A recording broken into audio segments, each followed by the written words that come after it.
So to me, this doesn't seem like remote history. I'm a little bit worried though, because ordinarily the material that I'm going to talk about today, I teach over the course of an entire semester. So this is sort of a Mel Brooksian history of the world, part one, in 40 minutes. Let me talk a little bit about slavery, which I've written quite a bit about. We all know the stories of close personal relationships between masters and slaves, kindly masters and so forth, and there is truth to that. That really did exist in the Old South. I wrote a book about one family, the Randolphs, who freed almost 100 slaves and gave them 350 acres of land to settle on. George Wythe, whom you've all heard of, taught not only that slavery was wrong, but that the races were equally created and equally endowed. So there is that side of the story. The other side of the story is that slaves were, of course, property. They were used for everything that you would use wealth for. They were used as security for loans. They were used to pay gambling debts. They were used as gifts. Typically, a white child in a well-to-do family would reach the age of 11 or 12, and his or her uncle or aunt or grandfather would give that child a slave about the same age to take care of his or her needs. If you lived in central Virginia in the time of slavery, it would be almost a daily occurrence that you would see gangs of slaves being walked down the road southwest towards the Cotton Kingdom. 40 men handcuffed to a chain, accompanied by women and children. If they were lucky, it might be their own wife and children, but it might not be. Physical punishments were brutal and commonplace. I found one coroner's investigation of the body of a slave whose back showed signs of severe whippings, and he was in fact dead. And the coroner's jury was trying to decide whether it was a homicide or not. And they decided they couldn't rule one way or the other because, and I quote, "We have seen many Negroes worse whipped than Robin had been, and they are still living." A sail away from your family was a commonplace occurrence. I find children as young as 3 and 4 sold away from their mothers. Now that's not because the typical white person didn't care about black children, but it's because no matter what your intentions were, when you as a slave owner died, or you as a slave holder went bankrupt, your slaves were cast to the 4 winds. In Buckingham Courthouse, Virginia, in 2 days in 1842, and that's not very far from here, as you know, the sheriff had an auction of slaves of masters who had run out of money. 120 human beings were sold in 2 days. Most of them, the report tells us, boys and girls. You get the picture. Along comes the Civil War, about which I think I'm only going to say that almost 200,000 African American men served in the Union Army, and many others, men and women, helped in other capacities, fighting for their own freedom, which they did attain. After which you get this period called Reconstruction, which is incredibly complicated and difficult to talk about. But I will say that for the first 18 months or so of Reconstruction, Southern whites were allowed pretty much to do what they wanted vis-a-vis the black population, short of re-enslaving them. And so what was done in Virginia and other places is a set of laws called black codes were passed, which made it almost impossible for a black person to acquire a skilled occupation or become a professional person, because the licensing fees for them were astronomical. You could be, if you were black, you could be arrested by the sheriff for vagrancy based on the sheriff's definition of vagrancy, and that could mean that you had refused to work for a particular employer who wanted you and who was friends with the sheriff. You could be arrested and compelled to work. The remedy for this that was imposed by the national government was to grant black men the right to vote, just as white men had the right to vote. The idea being that then you would have a progressive coalition of blacks and poor whites in the South, which happened for a while. It was then that public schools were created, public school systems for the first time in the South under Reconstruction. Women's rights were expanded, debtors' prisons were abolished, and more. In the field of education, I just spoke of public schools, but I have to amplify and say that the public schools were created in part with state funds, but in no small part with funds from missionary societies in the North. Many of the teachers came from up north. And the freedmen and freedwomen's own exertions, they themselves worked and saved money and collected money and helped to fund the building of their own schools. Many of the historically black colleges that we know about now were founded a little bit later, in the late 19th century and early 20th. And the most famous, I suppose, is Tuskegee, now University, founded by Booker T. Washington. And there you get an example of black exertion for self-improvement, because not only did the students at Tuskegee build the buildings of the campus themselves, they even made the bricks out of which the buildings were built. The black church instantly, or almost instantly after the Civil War, emerged as the central institution in African American life, a center of course, religious worship, social gatherings, political activities, community centers, everything. And that tradition continues, and of course our two partner churches are heirs of that tradition. And with almost no advantages, and let's keep in mind that the blacks who were freed from slavery in 1865 received nothing.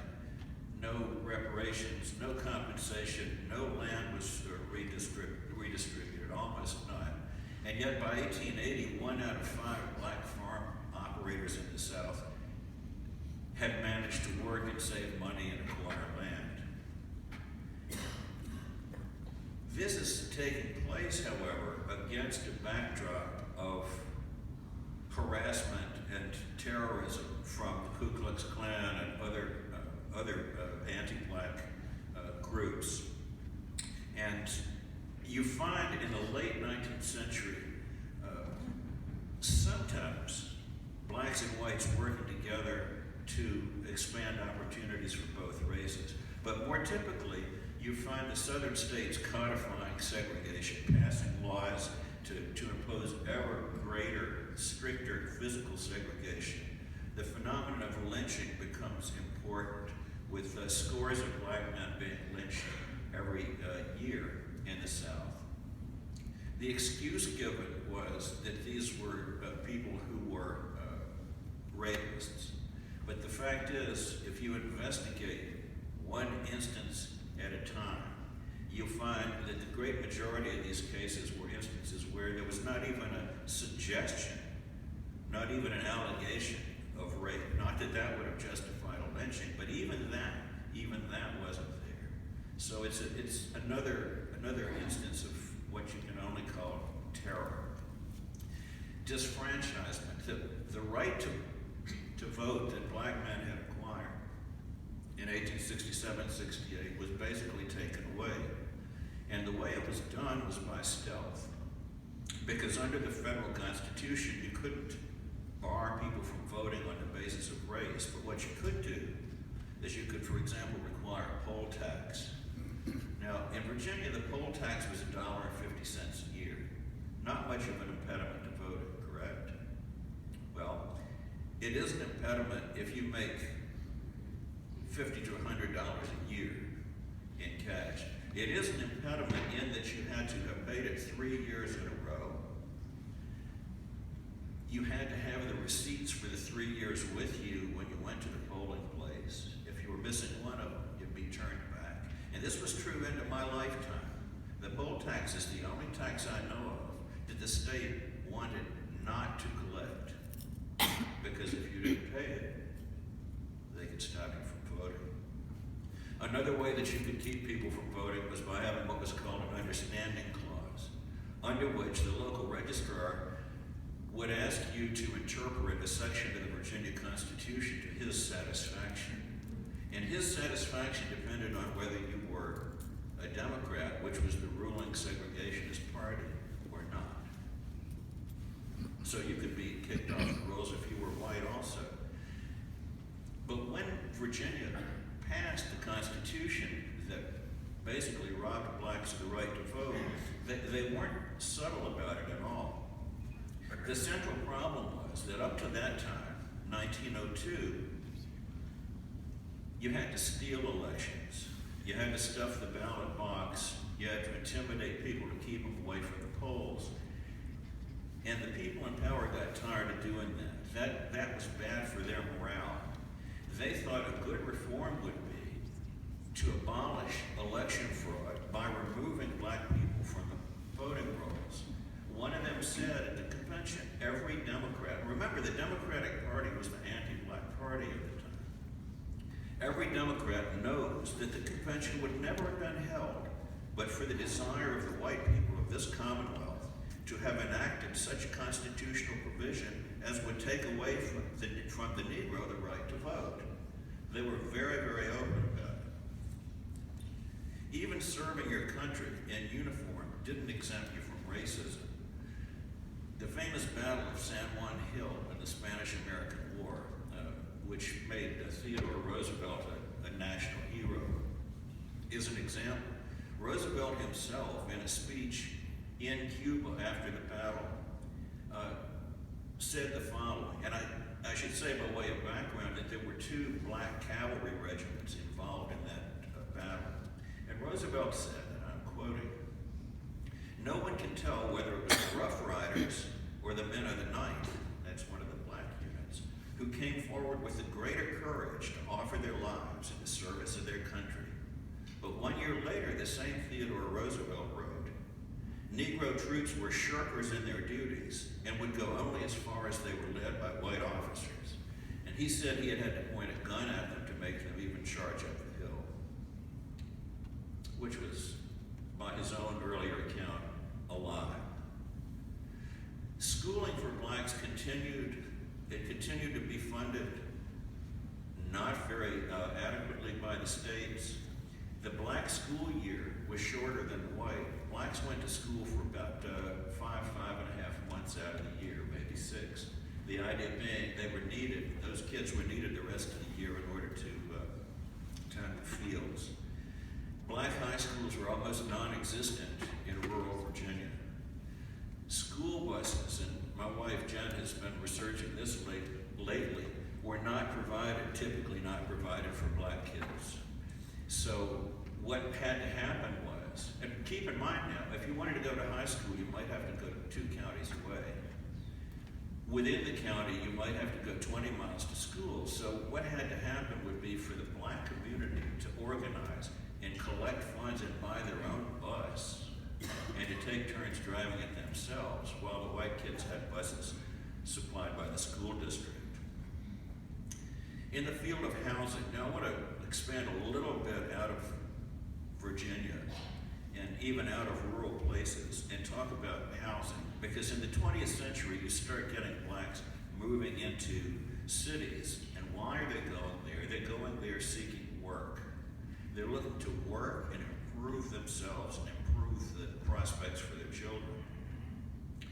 But what happened when they got to the cities is that the white population, much of it, didn't want them and introduced a kind of segregation that was as rigorous as anything in the South. There was a process called redlining, which some of you have heard of, that banks and insurance companies did. And I don't have internet today. I had some wonderful visuals. Here comes one of my interpreter dances.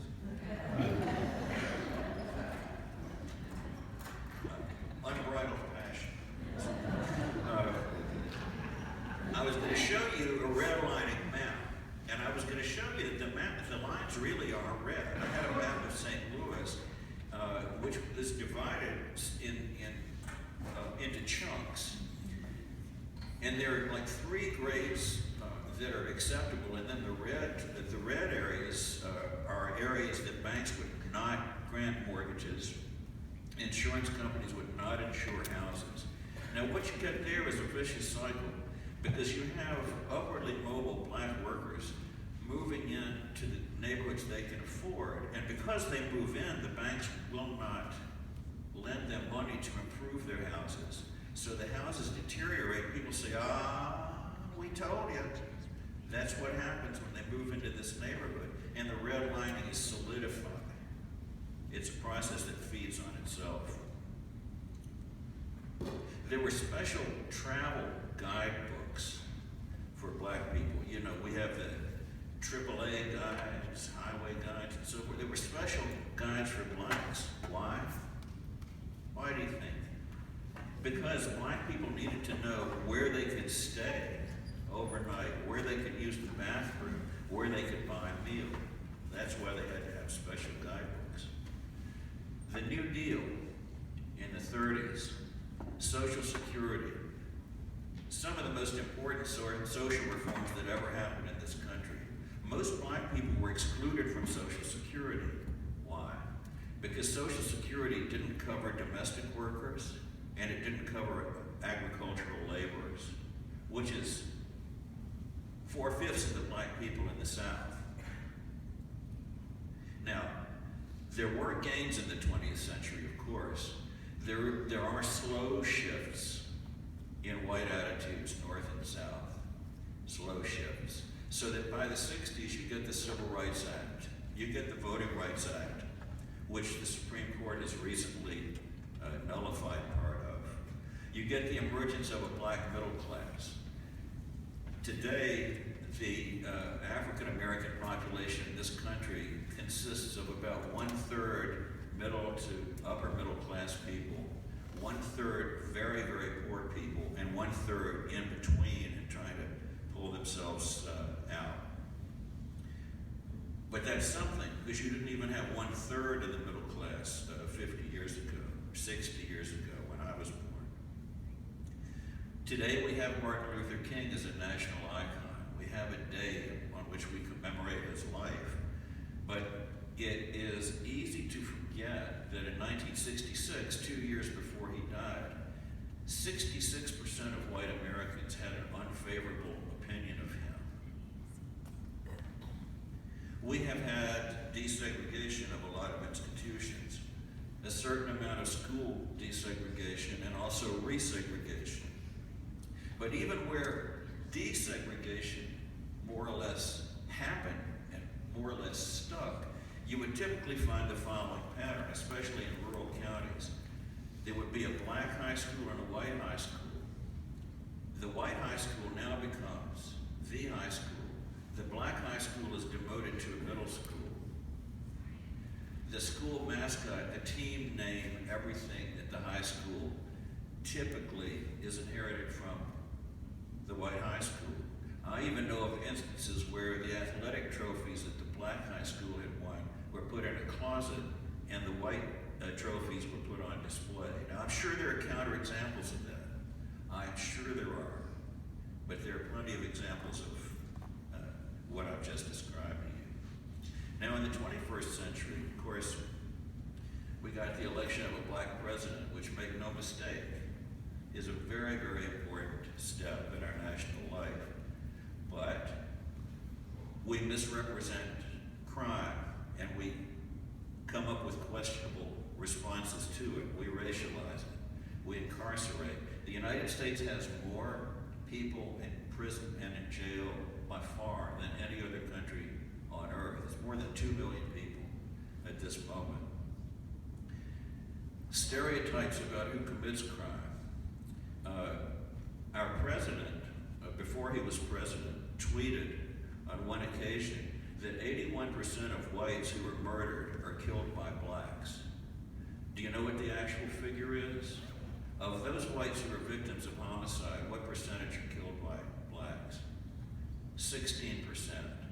Of those blacks who are victims of homicide, 9% of them are killed by whites. Basically, people kill other people of the same race But how many people in this country even know that? The misrepresentation of poverty. Now here there's a class bias. It's not only a race bias. But how many people know that 60% of those who receive what used to be called food stamps are working people? The stereotype is they're not working. The current minimum wage, anybody know what the current federal minimum wage is? $7 a quarter, I believe, $7.25. Anybody know how much that is a year? It's $14,500 a year. So you can be working full time at minimum wage and you make about what some of us make in a month. Now, suppose you have kids. You want to work, you've got a job. You need a car perhaps to get to work. What happens if the car breaks down? Where's the money coming from to fix the car? What happens to your job while the car's broken down? Is that job still going to be there when you come back? What if a child gets sick? Same questions. So we're talking, when we talk about poverty, to a large extent, we're talking about people who work or want to work and who are one small disaster away from ruination, black or white. Meanwhile, the savings and loan bailout of 1989, how many remember that there even was such a thing? The savings and loan bailout, plus the various bailouts in 2008 at the depths of that economic crisis, totaled $1 trillion. $1 trillion of our tax money, probably maybe justifiably used to bail those entities out of impending bankruptcy. But most people don't even remember the S&L crisis. Who receives benefits? Who receives federal benefits in this room? Everybody in this room. The mortgage interest tax credit. How many get that? I get that and I love it. It's a big saving. The mortgage interest tax credit that I use costs the federal government $70 billion a year. $70 billion. Almost as much as food stamps. Medicare. The average person who gets Medicare, and I guess all of us will if we live that long, and the system doesn't collapse, typically you get 3 times as much as you put in. So we're all getting federal benefits. The segregation of poverty. Now Ben Campbell's going to talk about this, so I want to spend a lot on it. But what we do in this country that you don't find in most other countries is we draw municipal boundaries and we create little tiny entities that are independent unto themselves. In Virginia, we have something like 40 independent, what are called cities, some of them with about 5,000 people in them.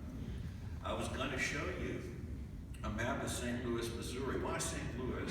Because that's where the Michael Brown shooting took place a couple of years ago, which was so controversial, Ferguson, Missouri. St. Louis County, one county, has 56 separate municipalities. As far as I can tell, each one with its own police force. Ferguson, Missouri has almost no source of revenue except issuing traffic tickets. So you've got a predominantly white police force that is impelled to issue traffic tickets all the time to a predominantly black population, and people are surprised that friction arises. This is what we do. School districts, again in St. Louis, I found a district called the Lindbergh District, biggest high school in Missouri. It's rated 9 out of 10 by GreatSchools.com.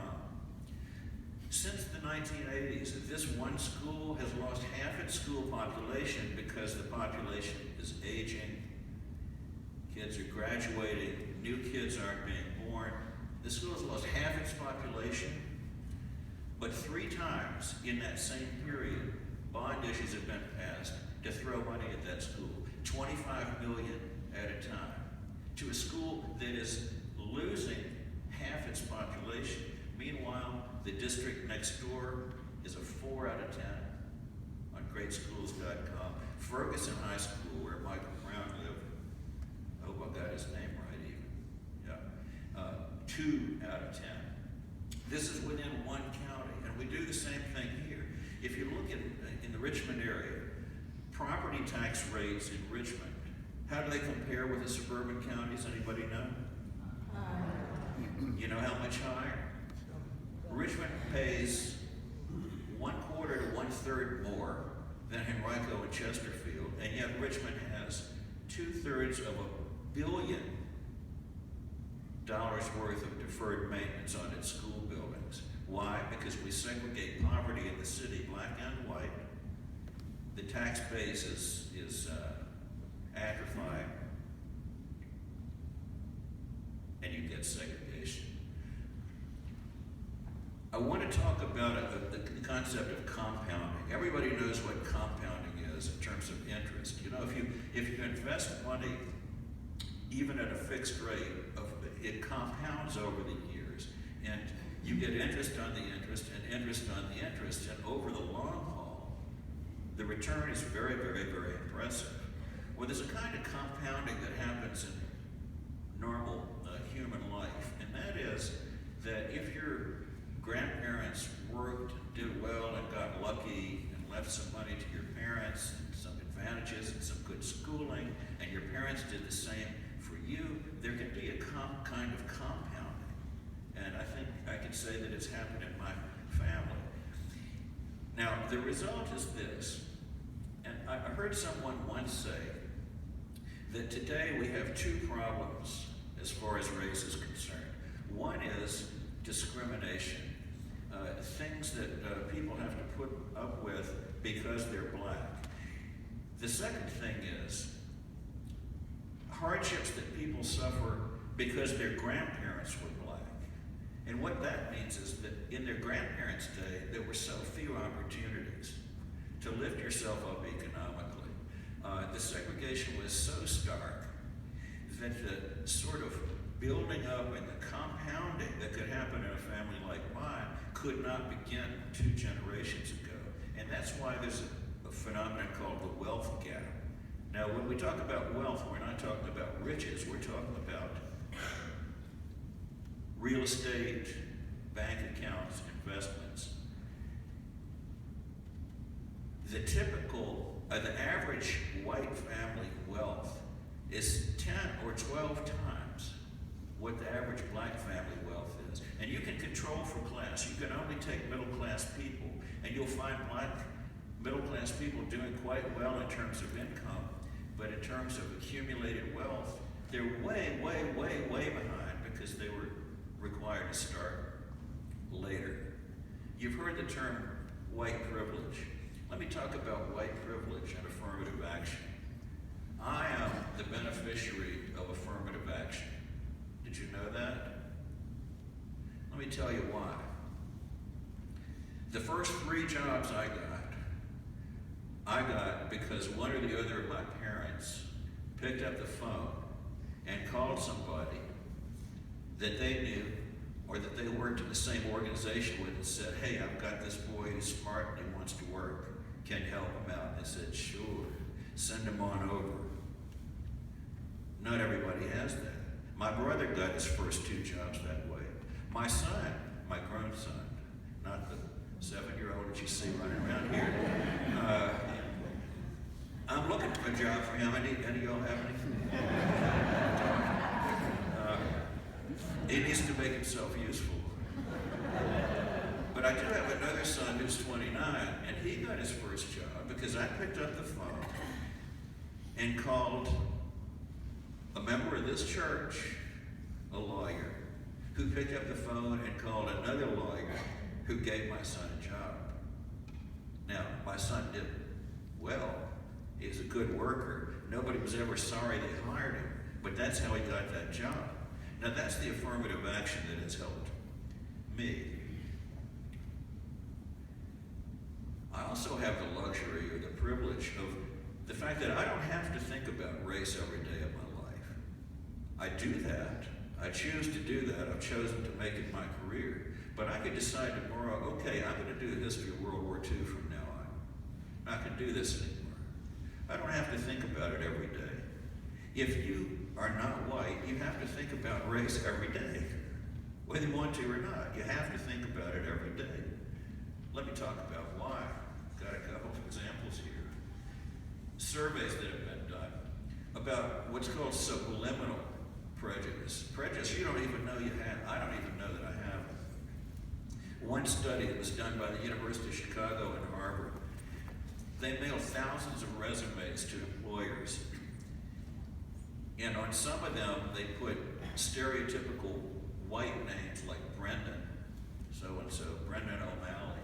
And on the others, they put stereotypical black names like Jamal Jones or whatever. And what they found was that the stereotypical white names got 50% more callbacks than the ones with the stereotypical black names. Another study, they had actual people go and apply for jobs, people with identical paper credentials. And what happened was that black applicants with no criminal record, according to the studies premise, no criminal record, were offered jobs at the same rate that whites who were depicted as having a criminal record. In other words, you could be white with a criminal record and your chance of getting the job was the same as the black with no criminal record. Doctors, when asked to make judgments about heart disease, who gets catheterization and who not, to diagnose their heart ailment, medical profiles exactly the same, black and white. The rate at which catheterization is recommended for white patients is considerably higher. When whites and blacks were sent to buy a used car with identical profile, they're dressed the same, everything the same. On the average, the price quoted for a given car was $700 more if you were black. And it was harder to bargain the price down. I'm not making this up, and I could give you the footnotes for all of this. White state legislators, letters were sent, constituent letters, as it were. Some with stereotypical white names, some with black.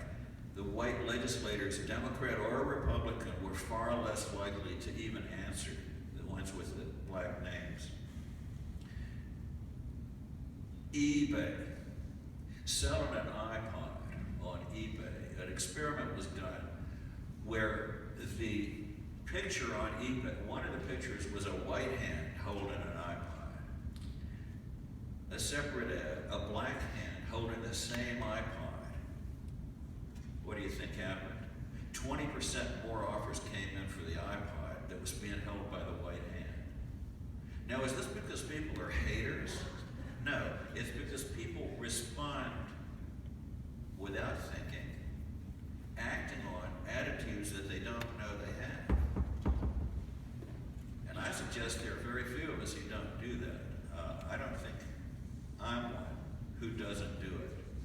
Now, in the academic realm, a little bit of good news there. Studies find that there are many universities that try to help minorities gain admission. A little bit. It's not a huge advantage, but there is a little bit of an inroad for affirmative action there. So what I'm trying to say is that we've got a lot of work to do, even those of us who think we're sophisticated, those of us who think that we're enlightened, have a lot of work to do. I was going to close by playing a clip of Senator Tim Scott of South Carolina. How many know who he is? He's a black man who is a conservative Republican senator from South Carolina. He is a conservative. And he made 3 speeches on the Senate floor last year in which he described his own experience. He said that on 3 or 4 occasions he had trouble gaining access to the Capitol with his U.S. Senator pin on In one instance, the white Capitol policeman said, "Yeah, I see the pin, but I don't know who you are." He says he gets stopped 7 or 8 times, I guess he said a year, traffic stops for supposedly not. Well, one of them was a policeman started following him some miles from his home. Every turn that Senator Scott made, the policeman followed him. And the last turn was into Scott's own driveway. And the policeman stopped him and claimed that he hadn't done the left turn signal into his driveway. And Scott says, "I'm here to tell you, this cop was on my case for 2 miles. You can well believe that I gave that turn signal." And he gave other examples of affluent, educated black folk who were friends of his that this had happened to. And this is a conservative Republican now. This is not some guy who's trying to promote an agenda. We need to really pay attention. We close with 2 observations. The first is, you should listen to Scott's speech. Google this, Tim Scott on race in America. Google it and watch it. What it boils down to is this: if you're black, and I'm sorry to say this, especially a black male, you can be stopped by the police for wearing a hoodie, and you can be stopped for wearing a 3-piece suit, because that looks suspicious to some. What are you doing wearing that? You can be stopped for driving a defective car, or you can be stopped for driving too nice a car. Scott said that one of his friends had a not fabulous car, wasn't a Rolls Royce or anything, but a really nice car, and he got so tired of being stopped on suspicion of having stolen it that he traded it down on a clunker just to avoid the hassle. My last story, then maybe we'll have time for a couple of questions. This is a personal story. When I was in high school, Thomas Jefferson High School, a mile from here, in the late 60s, every now and again, 2 guys would get in a fight, 2 boys. This couple of boys would get annoyed, this couple of boys, they'd be suspended, sent home, or whatever. This was an overwhelmingly white school. Probably 93% white at that time. One day, I came out the front door, and I heard a commotion, yelling. And I looked down from the front steps. There's grand front steps there, if you know that building. And I looked down, and there were 2 guys having a fight. And as always happened, there was a crowd congregated around watching. This time, the 2 guys happened to be black. It's one of 2 times that I ever saw a fight between 2 black guys at that school. And I had a black friend, a guy named Charles Pierce. And he was down there trying to break up the fight. Now, when you're trying to break up a fight, what do you say? I mean, what would be the stereotypical thing that anybody would say? Cut it out. Come on, guys, break it up. Break it up, break it up. That's not what Charles was saying. It's hard for me to tell this story. He was trying to pull these guys apart. He's black, and so are they. And he's saying, "You represent us. You represent us. You represent us." And I thought then, I think now, my gosh, what a burden. What a burden that everything you do is totted up as an indication of what your people are. Maybe you do something good and you don't even get credit, or maybe you do. You represent us. What a burden. This is what I was talking about when I said that I don't have to think about these issues unless I choose to. But if I'm Charles Pierce, I have to think about it every day of my life. I'm going to stop here and ask whether there are any comments or questions. Yeah, Gert, Genevieve. Martin Luther King. I remember the 60s, and I've always told my children that we all need to celebrate Martin Luther King Day because if he had not been devoted to nonviolence,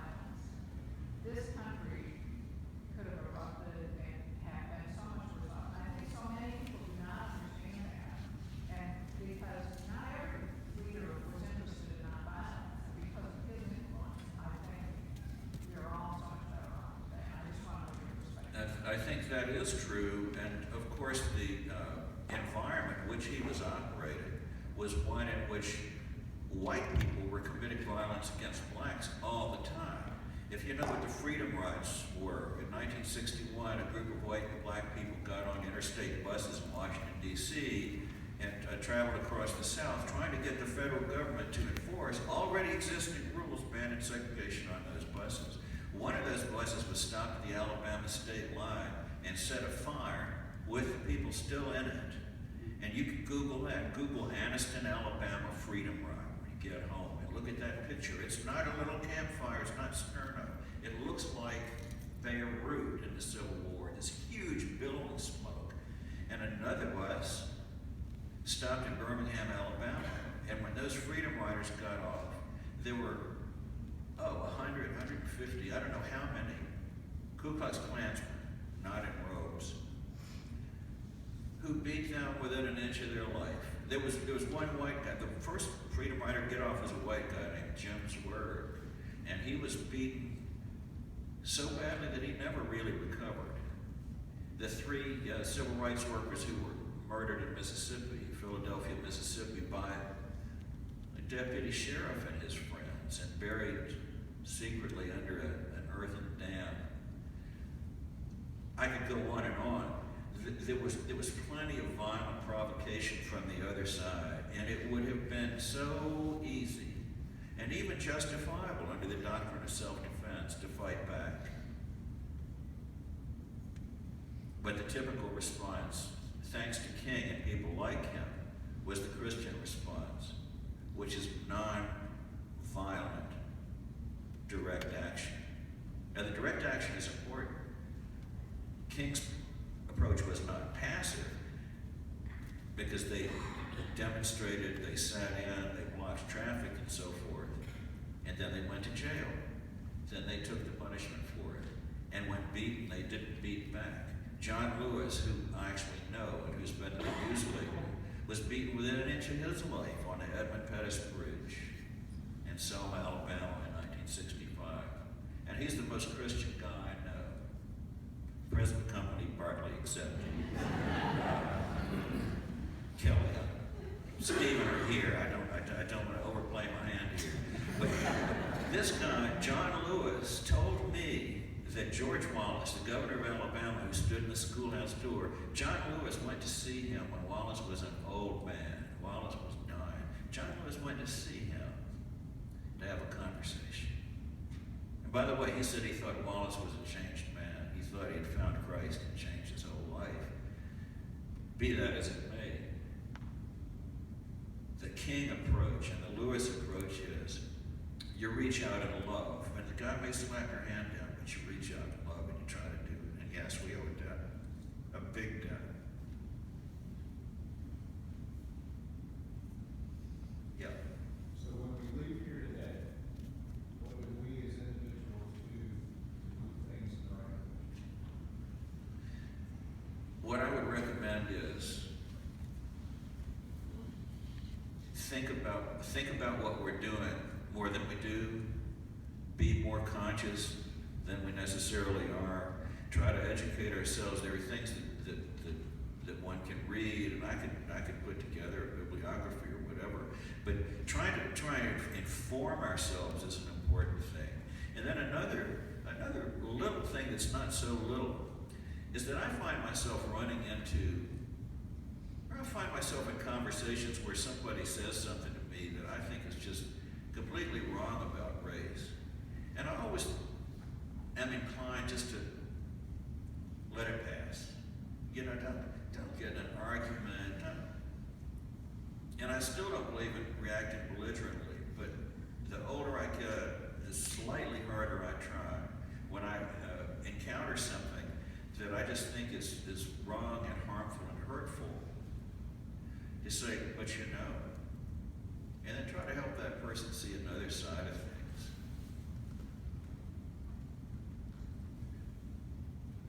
I think we have to look for the little opportunities to make a difference. Most of us aren't going to be Mahatma Gandhi, Martin Luther King.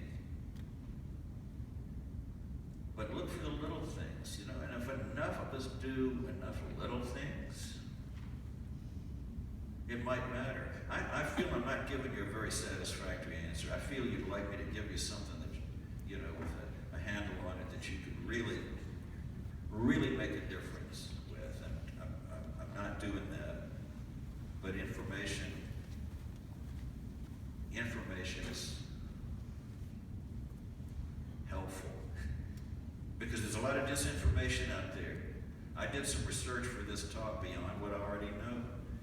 And I Googled something like some topic. And the things that you'll find on the internet, the lies and the fake news and the made up news, on all sides of an issue, but particularly on one side that I want to identify. We have a vast work of self-informing to do, and a vast work of spreading real information, and a vast work of acting like disciples of Jesus Christ. Reread the Gospels, that's a thing we could do. There's some good stuff in there, some good advice. Read that. And come to the 3 programs that are happening this month. Time for one question. Yeah. Do you ever see in the, far away future that this is not an issue? I think it's possible for it not to be, because we once had slavery and we got rid of that, and we had Jim Crow segregation and we got rid of that. We have made progress, in my lifetime, and you're younger than me, but even in your lifetime, and my lifetime, I've seen real change take place. I'm a person of hope. Number one, because I see an empirical basis for that. Number two, because I can't live without it. So, I don't know. When I look at history, I don't see it as linear. I see improvement, if you want, and then retrogression. Improvement, retrogression. It can go both ways. We could end up in a disaster. I see 2 or 3 or 4 areas in which we could be headed for disaster right now. What 2 or 3 areas?